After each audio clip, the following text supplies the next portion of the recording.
Hey everyone, welcome back. You've told us you really want to get a handle on oral communication, whether it's nailing that big presentation or just feeling more confident in your everyday chats. It's something we all struggle with, right? Definitely. So we're diving deep into that today, using that oral communication course pack you sent us. Looks like it's full of great stuff. It does. But don't worry, we're skipping those long lectures, pulling out the most useful and fascinating bits to make you a better communicator. It's like finding those hidden gems, right? I love that. And speaking of gems, the course pack kicks off with a classic, the Shannon Weaver model of communication. Sender, message, channel, receiver, noise, that whole thing. Oh, yeah, Communication 101. But you know what's funny? What's that? It's like they're trying to explain this gourmet meal, but they're only listing, like, the basic ingredients. Okay, so what are we missing? What are those secret spices? Well, think about it. We communicate things sometimes without even realizing it, Oh, right? sure. Like, our body language might be saying one thing, but our words say something totally different. And that kind of unintentional communication just completely bypasses the Shannon Weaver model. It's true. I can't tell you how many times my tone has totally betrayed what I was trying to say. Exactly. And it also seems like that model assumes the receiver is just like passively absorbing the message. Totally. But in reality, we're all constantly filtering and interpreting these messages based on, our own experiences and biases, and even just our mood that day. Remember that time you sent what you thought was a harmless text message and your friend completely misinterpreted it? Oh, tell me about it. It's like we're all speaking these slightly different languages. Right. And context is everything. Speaking of which, that's another thing the course pack points out. The Shannon Weaver model overlooks the importance of context. Huge oversight. Because the same words can have totally different meanings depending on the situation, the relationship between the people talking, the Yeah. culture. Like telling a joke to your buddies versus telling that same joke to your grandma. Exactly. So the course pack presents this alternative model that emphasizes continuous pattern matching. Right. Okay. So our brains are using both this bottom-up processing, taking in details, and top-down processing, applying our existing knowledge to try to make sense of everything. So it's less about just like a straight line of information and more about this kind of dynamic interpretive dance. Exactly. And it leads to a really crucial takeaway, and that is, it's not just about the information we send, it's about the effect that our communication has on the other person. Yeah. What meaning are they making from our words? Exactly. It's making me realize how many times I've probably unintentionally sent the wrong message. Oh, it happens all the time. Yikes. But that's where the course pack's 3 key principles come in. The first one, communication is continuous. Okay. So it's not just a one-and-done thing. Right. It's this ongoing process of sending and receiving messages even when we don't realize it. So even when we're not actively speaking, we're still communicating. Absolutely. Second, communication is complicated. Okay. It's more than just words, right? It's our body language, our tone of voice, even our silences can all add to the message. It's like we're all these walking, talking orchestras. That's a great way to put it. And third, it's contextual, right? Absolutely. Yeah. You can't separate the message from the environment, the relationship between those people involved, and all those other factors we were just talking about. This is making me appreciate those everyday conversations so much more, but kind of take them for granted. And speaking of conversations, that's where the course pack takes us next. It is. It's like conversations are the foundation of communication. Okay. They define it as extemporaneous interpersonal exchanges, which sounds a little bit formal, but it just means those spontaneous back and forths we have all the time. Like a verbal dance, right? Yeah. We're constantly riffing off each other, creating meaning together. And just like with dancing, there are those certain steps, those rhythms that make the whole experience more enjoyable. Oh, for sure. The course pack actually breaks conversations down into these 3 stages, right? Okay. You have the opening, the body, and then the closing. We do that instinctively, right? You start with a greeting, like a hello or a nod, or even just making eye contact to signal you're open to interacting. Right. Then comes the body of the conversation. We're exchanging information, maybe telling stories, or even just sharing a laugh. And then, of course, you have the closing, right, where you signal the conversation is coming to an end, whether it's a goodbye or a promise to chat again soon. But of course, not every conversation goes smoothly. We've all had those super awkward moments where things just completely go off the rails. Oh, yeah. Like that time I tried to have a heart-to-heart with my roommate while she was in the middle of this intense video game. Oh, no. Or- Epic fail. Yeah, that's a perfect example of how context can really derail a conversation. The course pack actually identifies these 4 key areas where conversations tend to break down. Yeah. So you have context, relationship, structure, and behavior. Okay, let's start with context. I think my video game example pretty much nailed that one. You did. But the source material also mentions, like, not having enough time or being in a place where it's just not appropriate to have that conversation, or even just feeling uncomfortable. Right. Imagine trying to have this deep philosophical conversation at like a rock concert. Not going to happen. Not gonna happen. And then you have the relationship piece, right? Right? How our communication changes depending on who we're actually talking to. Oh, yeah, definitely. I'm much more careful talking to my boss than I am gossiping with my friends. Right. It comes down to status, power dynamics, roles, even if we just like each other or not. All those things create this kind of invisible script that shapes how we talk and how we listen. It's amazing how much is going on beneath the surface. It is. So we've got context, relationship. What was the next one? Structure. Structure, right. The course pack talks about how this actually mirrors how we think. It does. So you have this first stage thinking, which is all about like labeling things, just putting a name to what we're seeing or experiencing. Right. It's like pointing at a dog and saying dog. Exactly. But then we move into the second stage thinking, Yeah. where we go deeper, What's right? the We start discussing, analyzing, maybe even making judgments about those things that we've named. So first we label it, then we debate it. Exactly. It's incredible how much our conversations just reflect how our brains work. Okay, so context, relationship, structure, Behavior. behavior. Of course, especially those nonverbal cues. Like our body language can sometimes speak louder than words. It can. A raised eyebrow, a nervous fidget, a warm smile.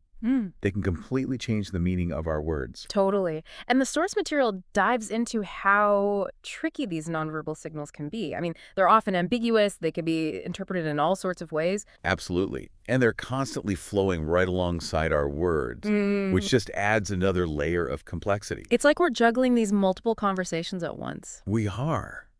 And to make things even more interesting, those nonverbal cues are also influenced by culture, right? Right. So what might be considered polite in one culture could be totally rude in another. So much to think about. But, the good news is the course pack doesn't just leave us hanging with all these potential pitfalls. They actually give us these 7 fantastic tips to really level up our conversations. They do. And they're actually very practical tips you can start using right away. Awesome. The first one is all about knowing your objective. Okay. Before you even start talking, take a moment to ask yourself, what do I want to get out of this? What's my purpose? Right. So if I'm calling my friend, maybe it's just to catch up and chat.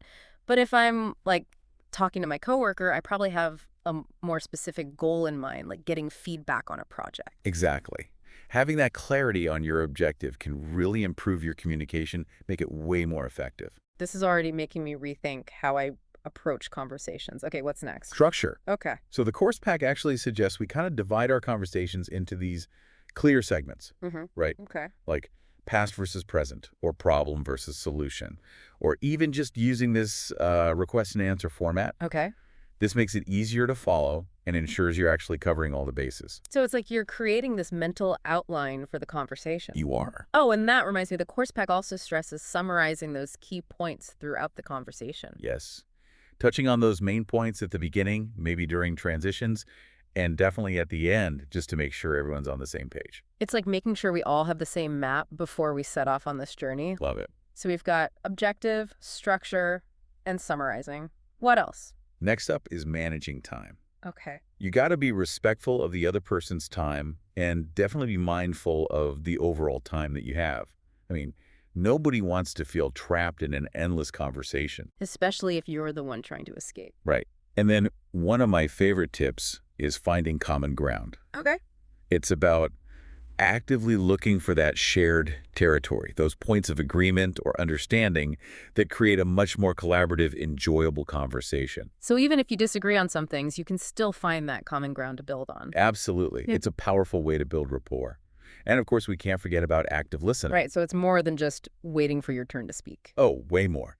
Active listening means you're really trying to understand the other person's perspective. Yeah. It means asking clarifying questions, reflecting back on what you've heard, showing genuine interest in what they have to say. It's like stepping into their shoes for a moment. Exactly.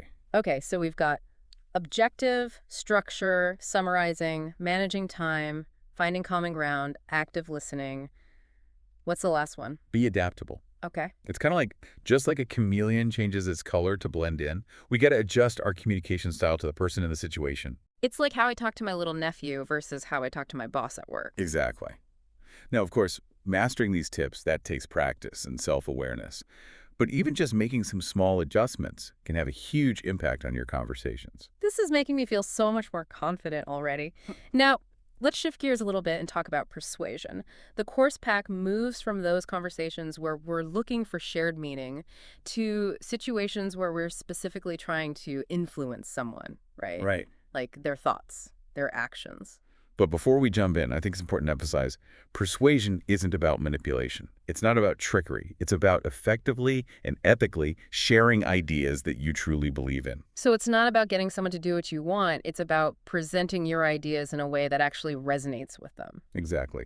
And, the course pack points out, persuasion, it's present in both public speaking and those everyday interactions. Whether you're giving a presentation to your team or trying to convince your friend to try that new restaurant, you're engaging in persuasion. Wow, it's making me realize how much persuasion is woven into our everyday lives. It is. And speaking of weaving, the course pack brings up Aristotle's three appeals, right? Ethos, logos, and pathos. But they give them a modern spin to make them more relatable. They do. So instead of ethos, think about it as character. It's about establishing trust and credibility so people are more likely to be receptive to your message. So it's not just what you say, it's who you are and how you present yourself. Exactly. Then you have logic, or logos, which is all about building a solid argument with those clear reasons and evidence. It's like constructing a building. You need that strong foundation to support your claims. That's a perfect analogy. Mhm. And then finally, you have passion, or pathos. Okay. This is about connecting with emotions, Yeah. making your ideas more impactful, more memorable. So it's not enough to just be logical. You have to bring in the heart. You got it. Wow, this is giving me a whole new perspective on how to make a compelling argument. Feel glad to hear it. But let's get tactical. How do we actually put all of this into practice? Well, the course pack lays out 5 very concrete steps to craft this persuasive pitch, whether it's for a formal presentation or you're just trying to influence your friend to try that new sushi place. Okay, I'm ready.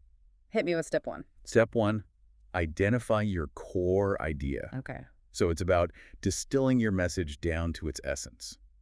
One strong, memorable message is far more effective than trying to juggle like a bunch of weaker ones. It's about finding that one key takeaway you want your audience to walk away with. You got it. Then comes step 2. Arrange your ideas. You need a structure, a logical flow that helps your audience follow along. Makes sense. They actually present 2 ways to do this. You can use deductive reasoning, which is where you start with a general principle and then apply it to specific cases, or inductive reasoning, where you present those specific examples and then draw a general conclusion. So it's like building a case brick by brick or creating a story with a clear beginning, middle, and end. Exactly. Okay, what's step 3? Step 3 is expressing your ideas in a way that resonates. They emphasize using examples, telling stories, using metaphors to bring your points to life. Because people connect with those things, those narratives and that imagery, much more easily than abstract concepts. Absolutely. And then to make sure you actually stay on track, you have step 4, which is remembering your ideas. Okay. This could mean using notes, mind maps, visuals, whatever helps you keep those key points organized in your mind. Like a cheat sheet for your brain. Exactly.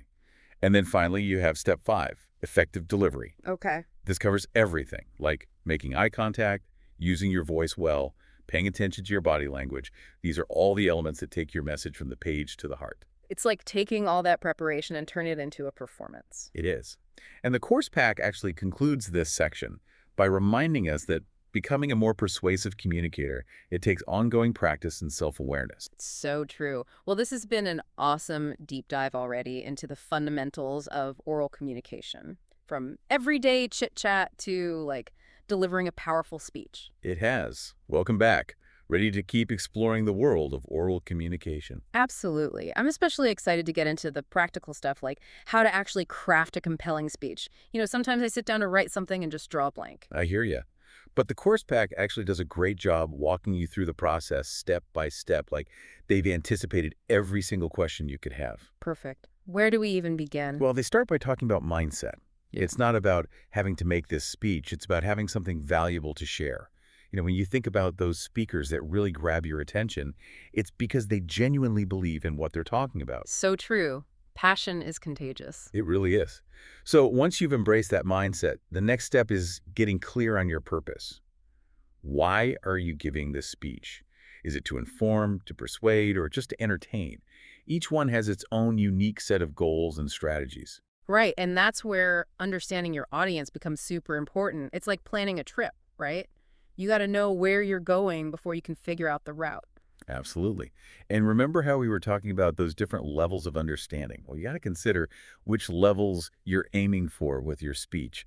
Are you just trying to share basic info? Or are you hoping to inspire some real action or maybe even change people's minds about something? This is making me realize how much more goes into it than just the words you choose. It's about the impact you want to have. You got it. It's like weaving all these different elements together to create something truly engaging for your audience. So once you've figured out your purpose and your audience, then it's time to brainstorm some topics. Okay, so just let those ideas flow. Exactly. And don't judge yourself at this stage. The course pack stresses that it should be this really free-flowing, no judgment zone. Let those ideas out, even the ones that seem a little wacky. Sometimes those off-the-wall ideas are the ones that spark something truly unique. They are. It's all about exploration, seeing where your curiosity takes you. Of course, after all that brainstorming, you do need to filter those ideas down to something a little more manageable, right? Makes sense. Pick something that really grabs you and fits the time limit. Exactly. Find that sweet spot where your passion meets your audience's interests. Then comes this really interesting concept. The course pack introduces finding the key to your speech. The key. Okay, I'm intrigued. What's that all about? Well, think of it as this organizing principle that ties your main points together. It could be like steps in a process, different aspects of a topic, reasons for something, even just comparing and contrasting two things. It's like the backbone of the whole speech. So it's not so much the content itself, but the structure that gives it that shape. You got it. And they actually give this great example of a speech about stuff related to a famous square. Hmm. It shows how a weak key can make a speech all disjointed and hard to follow, like you're lost in a city without a map. So the key is the map. What's the destination? That's your goal statement. It's where you clearly articulate what you want your audience to take away from the whole thing, like your compass, guiding you towards your desired outcome. Okay, so if my speech is about, say, the benefits of meditation, my goal statement might be, I want my audience to understand the 3 key benefits of meditation and maybe even feel inspired to try it themselves. Perfect. It's clear, concise, and focuses on that impact you want to make. Then you build on that goal statement with your thesis statement, which basically previews those main points you'll be covering. So the goal statement is the what, and the thesis statement is the how. Exactly. And now we come to another crucial step, audience analysis. Remember when we talked about the dangers of just relying on basic demographics? Well, they emphasize going deeper, Hmm? understanding their familiarity with the topic, their interest level, what they already know, even just why they're there in the first place. It's like you have to become a detective, gathering clues about their motivations and what they're expecting from you. I like that. And they even bring up things like, the actual physical setup of the room, the equipment, the time of day. The time of day, yeah. Yeah, it can surprisingly influence your audience's mood and how much they're actually paying attention. Never thought about that. Right. So once you've laid that groundwork, then it's time to roll up your sleeves and do some research. The source material suggests starting with that key and thesis statement as your guideposts, like those North Stars guiding your research journey. So sticking with that meditation example, I would dive into those 3 benefits, find research to back up my claims, and look for some interesting real-world examples to illustrate my points. Exactly.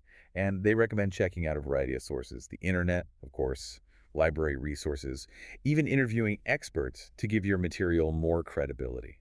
Love that. Gathering all those different threads to weave a really interesting tapestry. But speaking of the internet, how do we know what to trust? There's so much information out there. Good point. The course pack actually has some helpful tips on determining credibility. You know, checking domain extensions like .edu, .gov, .org. That's a good starting point. Yeah.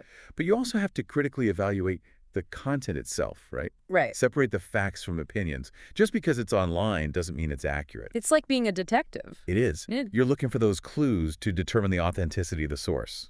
And they also emphasize using up-to-date information. Oh, right. especially if it's a topic that's constantly evolving. Books are great for historical context, but you might need to turn to journals, periodicals, online databases for the latest research. So always double check those dates. Always. Now let's talk about the different types of supporting material you can use. The course pack breaks it down into these 5 categories: expert opinion, facts, statistics, definitions, and examples. Great. Let's take those one by one. Expert opinion seems like a powerful one.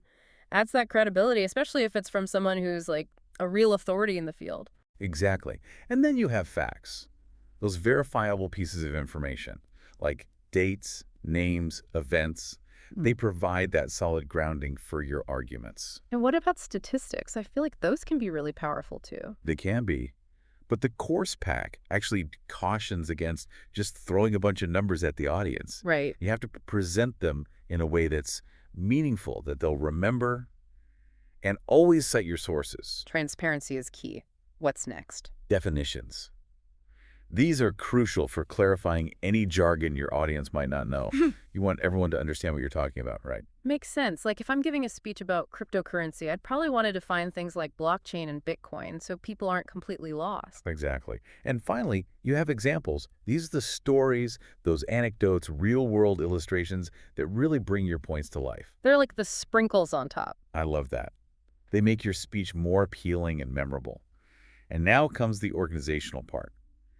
The source material really stresses that you can't just throw your points together randomly. You have to choose an organizational pattern that suits your topic and your purpose. So it's about choosing the right tool for the job. Yes, like if your speech is about the history of something, you might use a chronological order or a time-based structure. But if you're comparing 2 different things, you'd use a comparison structure. The cool thing is, once you've figured out that key, the right organizational pattern usually becomes pretty clear.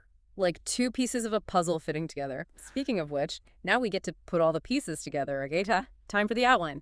It is. The course pack actually gives you a pretty detailed outline format, covering every part of an informative speech. They suggest starting with the body of the speech, fleshing out those main points and supporting material, and then building the intro and conclusion around that. So it's like building a house. You start with the foundation, then you add the finishing touches. Perfect analogy. And speaking of intros, they break it down into these 4 key parts: grabbing the audience's attention, establishing a connection with them, letting them know why you're credible, and giving them a preview of what's to come. So it's like a mini speech within the bigger speech. Exactly. And they also recommend using transitions, those little bridging statements that smoothly guide your audience from one point to the next. So instead of just jumping from topic to topic, I could say something like, now that we've looked at X, let's move on to Y. Exactly. Those transitions help your speech flow smoothly so it doesn't feel choppy or disjointed. Makes sense. Now, what about the body of the speech itself? They suggest using a keyword outline so you're focusing on those keywords and phrases that will jog your memory and keep you on track. So you're not just reading word for word from a script, right? Exactly. It helps create that more natural conversational tone. You want to connect with your audience, not just recite information at them. It's like having a real conversation. It is. Oh, and they also stress the importance of including those source citations as you go along. Oh, right. It not only boosts your credibility, but it lets your audience follow up and learn more if they're interested. Transparency is so important. So now for the grand finale, the conclusion. It's the last thing they'll hear, so it has to be impactful. It does. The source material recommends these 3 steps. Review those main points, remind them why it matters to them, and end with a strong concluding statement. Like tying a bow on the whole package. Exactly. They leave them with a clear message and a sense of completion. And they wrap up this whole section by reminding us that the research, the organization, all that prep work, it takes time, it takes effort, but it's the foundation for a speech that really works. It's like anything worth doing right. It takes dedication and practice, but the payoff is huge. You get to inform, engage, and maybe even inspire your audience. You do. All right, we're back and ready to tackle the final stretch of this deep dive into oral communication. We've covered those building blocks from everyday conversations to like the whole art of persuasion. But now this course pack, it actually takes us to the big stage, actually delivering a speech. It's a little intimidating, to be honest. I get it. It can definitely feel daunting. But this section, it really breaks it down in a way that makes it feel manageable. So even exciting, I'd say. Okay, good, because I need all the help I can get. Well, they start by acknowledging that, there isn't just one right way to deliver a speech. There are actually four main styles they outline. Okay, lame on me. All right, so you have impromptu speaking. Ah, like being put on the spot. Exactly. It's like when you get called on in class, you got to think on your feet. Hmm. No preparation, just pure instinct. Yeah, it can be nerve-wracking, but also kind of exhilarating, right? Totally.